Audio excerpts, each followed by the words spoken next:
Labdien, mani sauc Ernests. Es esmu no uzņēmuma Ceplis.eu, un šodien mēs apskatīsim siltuma akumulācijas krāsni Lavalma Rečija V50.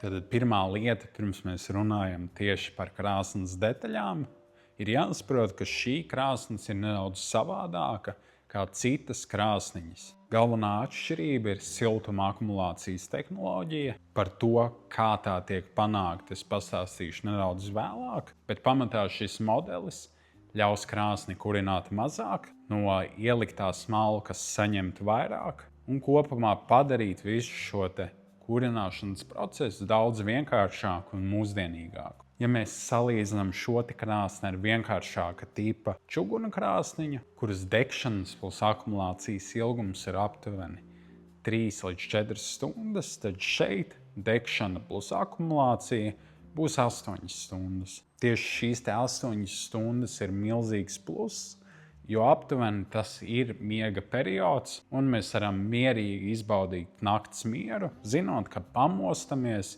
mēs pie siltas istabas. Ja šī krāsnes būs lielāka investīcija nekā tradicionālas čuguna krāsniņas, bet pie regulāras lietošanas šī izvēle ir pašsaprotama, un noteikti šī izvēle atmaksāsies ilgtermiņā. Gan ērtības ziņā, gan arī malkas patēriņa ziņā. Tagad iziesim cauri tehniskajiem parametriem. Platums ir 56 cm, dziļums ir 46 cm, augstums ir 112 cm, svars ir 220 kg, kas, manuprāt, ir vēl viena pozitīva iezīme šim modelim, jo šis modelis jau nāk uzreiz saliktā formā.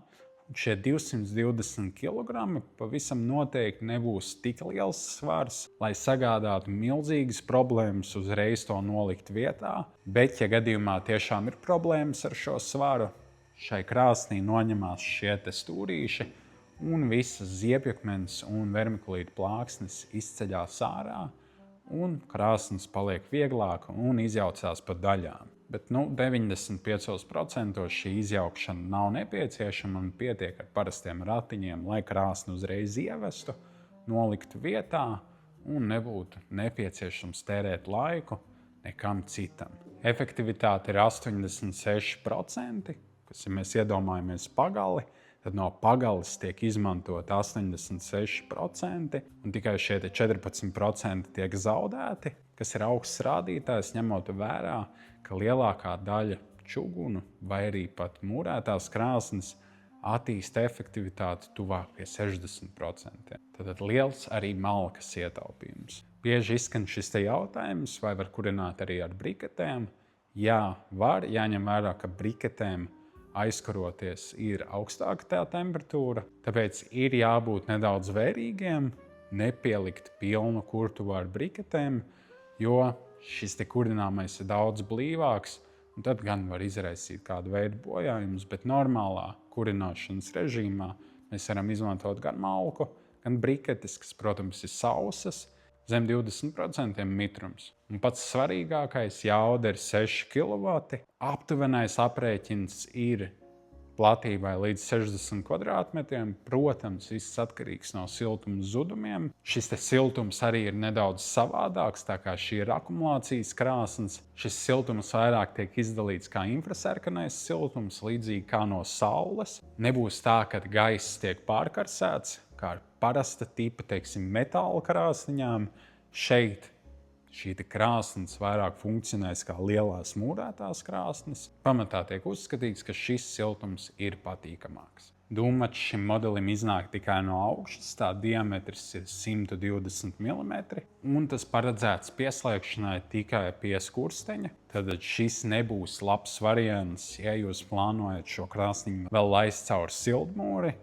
Tur ir cita produktu kategorija, kas tam ir paredzēta. Šo krāsniņu mēs slēdzam pa taisno pie skursteņa, jo tā jau iekšā ir šīs akumulācijas spējas, un šīs zaudētās dūmgāzes ir jau tā salīdzinoši mazas, tāpēc caur siltmūru pavisam noteikti neiesakām šo krāsniņu pievienot. Dažreiz cilvēki jautā, vai ar šo krāsni var apsildīt 2 istabas. Atbilde nav tāda konkrēta. Ja ir atvērtas telpas, atvērtas durvis, jā, protams, šis siltums nokļūs otrā telpā, bet jārēķinās, ka šo krāsni būs diezgan sarežģīti likt starp divām telpām, jo tā ir ļoti kompakta un vairāk tā ir paredzēta tieši vienai telpai. Bet, ja mēs atrodam veidu, kā šo siltumu novirzīt uz otru telpu, tad jā, kāpēc gan ne? Tad parunāsim nedaudz par uzbūvi, jo tas arī ir ļoti svarīgi, kāpēc šī krāsnes tieši var akumulēt šo siltumu.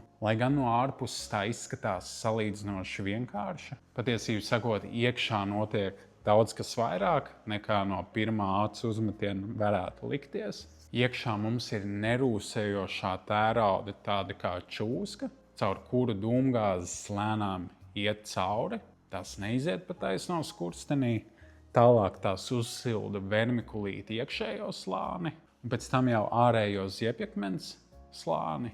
Tādējādi mēs no šīm izejošajām dūmgāzēm dabūjam ārā daudz vairāk siltumu, līdzīgi kā tradicionālās krāsnes, jeb siltmūri. Mēs šīs dūmgāzes nevis ielaižam skurstenī, bet gan izmantojam, lai uzsildītu šos slāņus un noturētu šo siltumu. Kāpēc tieši ziepjakmens apdare? Ziepjakmens ir viens no blīvākajiem akmeņiem ar lielu siltumietilpību, kas nozīmē, pat ja šis akmens izskatās salīdzinoši mazs, patiesībā sakot, paņemot to rokās, tas ir diezgan smags. Tāpēc ideāla apdare priekš krāsnīm, tāpēc arī daudzi to izmanto, tā skaitā šis itāļu ražotājs. Tad vēl mēs sānos redzam tādas kā lūgas. Lai gan tradicionāla akumulācijas krāsnes uzsilst lēnām, šeit mums ir konvekcijas siltuma opcija, kas nozīmē, ka tas siltums tiek ievilkts šeit, uzsildīts gar šo slāni un izpūsts augstāk, kas rezultējas ar to, ka mums nebūs jāgaida ļoti ilgi, ja mēs tiešām atbraucam uz kādu vasarnīcu, kur ir šī krāsnes ievietota, kamēr šī telpa uzsils. Tad tāds zelta vidusceļš starp ātru uzsilšanu un ilgu siltumu noturēšanu. Tāpēc arī šo modeli ir iecienījuši cilvēki ne tikai kā pamatapkuri, bet arī kā papildus apkuri, teiksim, vasarnīcās. Jo tradicionālas akumulācijas krāsnes uzsilst pārāk ilgi, lai tas ērti izmantotu vietās, kur jūs neuzturaties regulāri. Bet tajā pašā laikā ieliekot parastu krāsniņu, nav tas komforts. Maza, bet vērā ņemama detaļa ir tas, ka ziepjakmens atrodas arī aizmugurē, un šī aizmugurējā daļa arī var atrasties redzamā vietā, kas ir būtiski, ja krāsni neplānojat novietot tieši pie sienas, piemēram, iestrādāt šo aizmuguri blakus telpā. Tālāk jau mēs nonākam pie šādas zonas. Daudz domā, ka tā ir cepeškrāsnes vai pīcis krāsnes, bet patiesībā sakot, tā ir sildīšanas zona. Ideja ir šāda, krāsni mēs ziemā tāpat kurinām gandrīz katru dienu, un kad šī krāsnes kurās, tāpat šī zona paliek silta. Un attiecīgi, automātiski, kā mēs kurinām krāsni, mums šī zona arī uzsilst. Šī zona ir ideāla ēdienu uzsildīšanai, jo, kad krāsnes kurās, šī opcija ir daudz ērtāka nekā tradicionāla cepeškrāsnes, kas vēl ir jāiesilda, un tāda dabīgāka alternatīva, teiksim, mikroviļņu krāsnī. Tā kā šeit mēs varam uzlikt kādu ēdienu, kuru mēs vēlamies uzsildīt, nedaudz uzgaidīt, un mums ir uzreiz silta maltīte. Ir klienti arī, kas šeit uzliek kaut ko aromātisku, tādā veidā piepildot telpus ar šo aromātu. Iespējas ir tik plašas, cik jūs varat iedomāties pielietojumus. Beidzot esam nonākuši līdz krāsnes durvīm. Šeit mēs gan neredzam milzīgu kamīnu stiklu. Viena lieta, kas jāņem vērā, ka caur kamīnu stiklu tiek izdalīts vislielākais siltums, bet šeit ražotājs ir vēlējies šo siltumu saglabāt vairāk krāsnes kodolā, tāpēc šī izvēle mazajam kamīnu stikliņam. Ja mēs skatāmies tādā spektrā, tad šī krāsnes noteikti būs vairāk šajā praktiskajā daļā, kur mums tiešām ir svarīga pēc iespējas praktiskāka ikdienas lietošana, ērtāks šis siltums, un varbūt ne tik ļoti šis milzīgais kamīna stikls, kas vairāk būtu pie kamīna krāsnīm. Itāļi vienmēr arī piestrādā pie detaļām, tāpēc viss gaisa padeves, visi rokturi strādā vienkārši lieliski, viss noslēdzās bez jebkādas kustības. Šeit mums ir gan primārā, gan sekundārā gaisa padeve. Primārā tiek izmantot piekuršanas, pēc tam to aizver. Sekundārā kādu brīdi ir jāatstāj kuršanās brīdī, un tad, kad jau krāsnī ir ogles, tad mēs to arī varam aizvērt.